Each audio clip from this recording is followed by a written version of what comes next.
guys, I'm just going to spin a little bit of this bat I've got here. It's kind of a chunky, bumpy bat of some brown wool I have, and I'm using my friend's doe deck again. This is the one that I was trying to troubleshoot a few weeks ago. I think we got it all cleared up, so hopefully it'll run trouble-free today.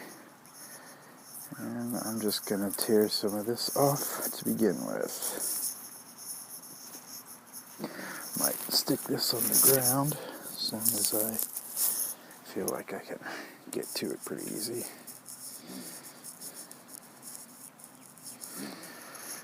To start our leader, we're just going to wrap around here. And then add some twist. I might have to reposition that wheel. It's not sitting on level concrete. This concrete's kind of take it or leave it as far as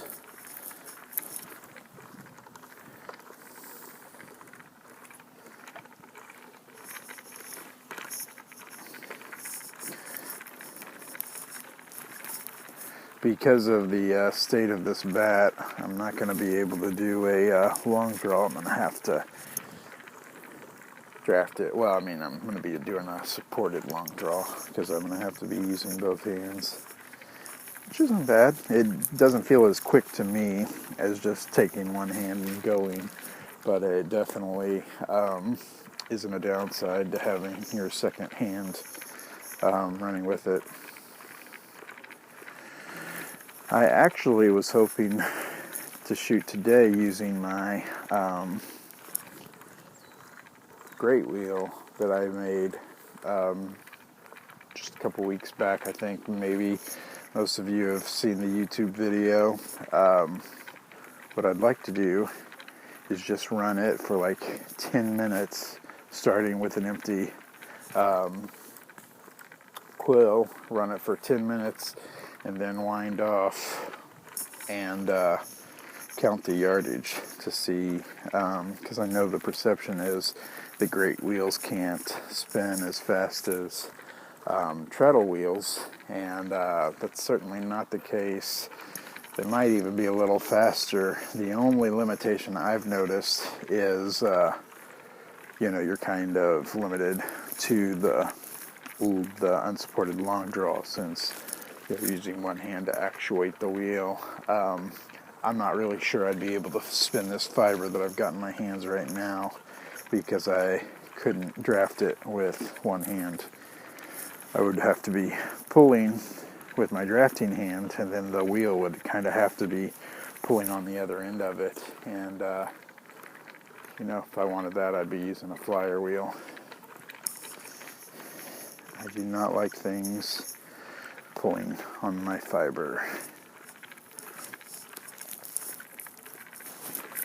If there's anybody out there that doesn't really understand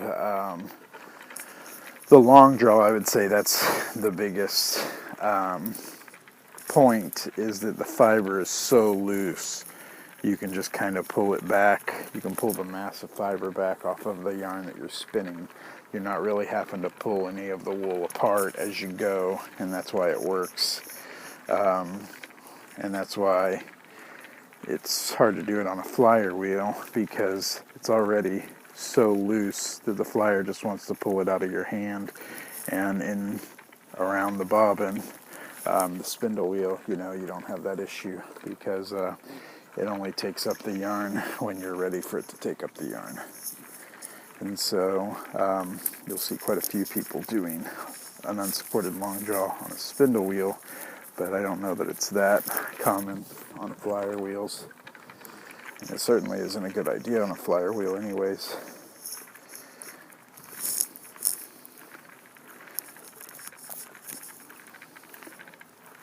Looks like I'm losing my fiber.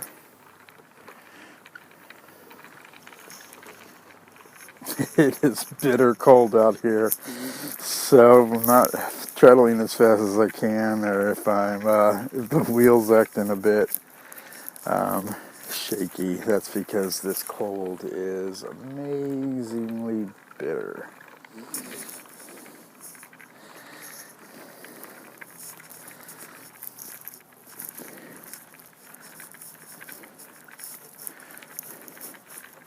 Good news is my hands almost can't feel it because they're numb.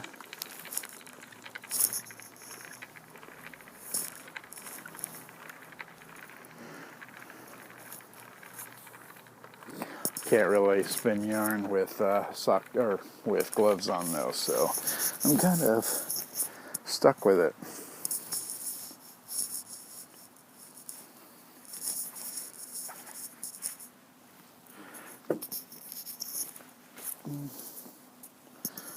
I do not know what I'm going to do with this fiber so that I can hang on to it. Alright, back and forward.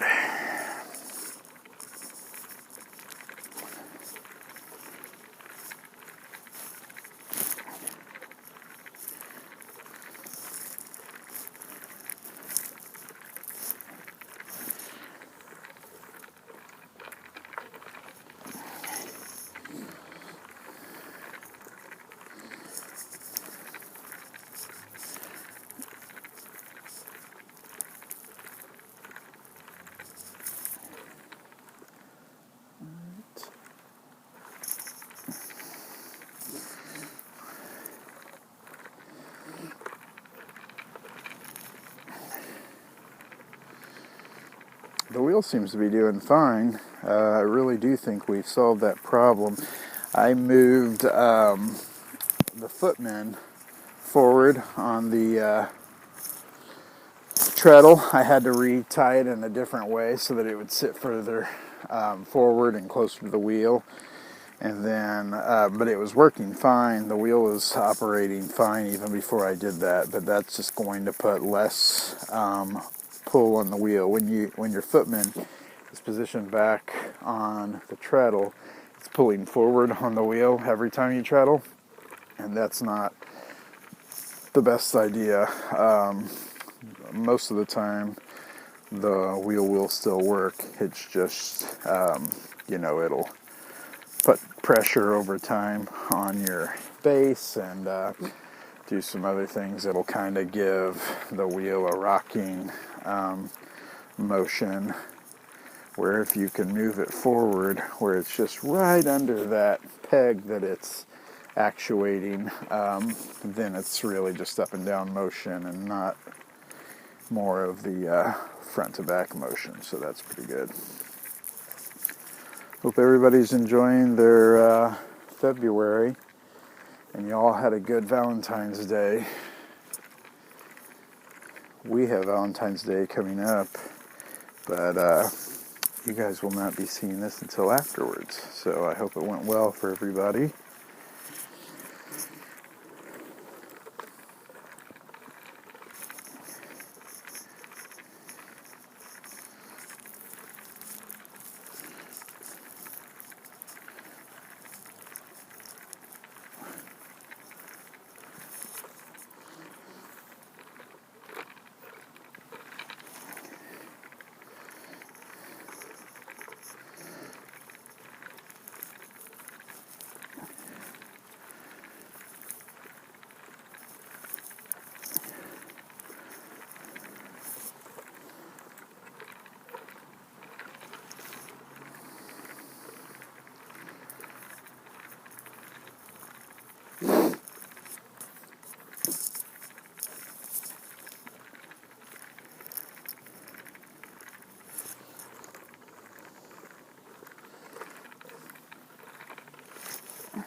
All right.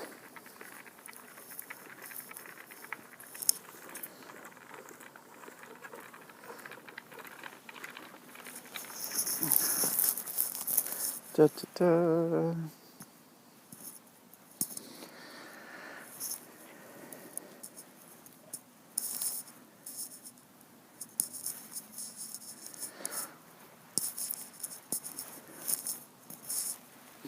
Oh, and the reason I don't have my great wheel this week is because I'm making alterations to it, trying some different proportions so that I can get it as small when traveling as possible, and also like when it folds up, there's a couple different things that I want to work well while it's folded, and so I kind of have it disassembled, making the adjustments to the pattern. Otherwise, I would be on that.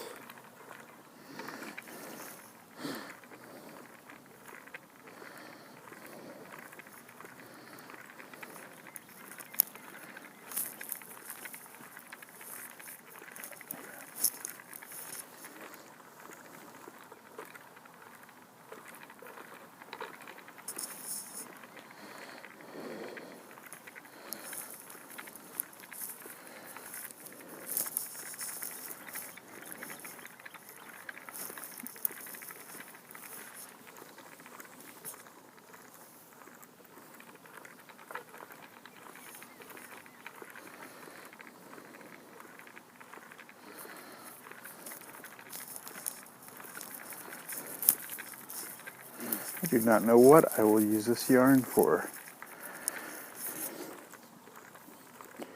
I'm getting to the point now where I've been spinning a lot longer than I've been knitting along. Like, I've taken a lot longer break in my knitting than I usually have in the past, so my spinning's like caught up and exceeded that. So I have yarn waiting on me, lots of hand spun yarn. Now I've got a decent stash built up to where, like, if I want to start a new project, I can just go and choose from the yarn. I don't have to spin yarn, or I don't have to like squirrel some yarn that I'd been holding back for a project. I mean, I just have a build-up of stuff that I can go ahead and pull out and choose from and do a project. So this is definitely going to be one of those that I spin and ply, and then I go ahead and bag up and have waiting on some random project down the road.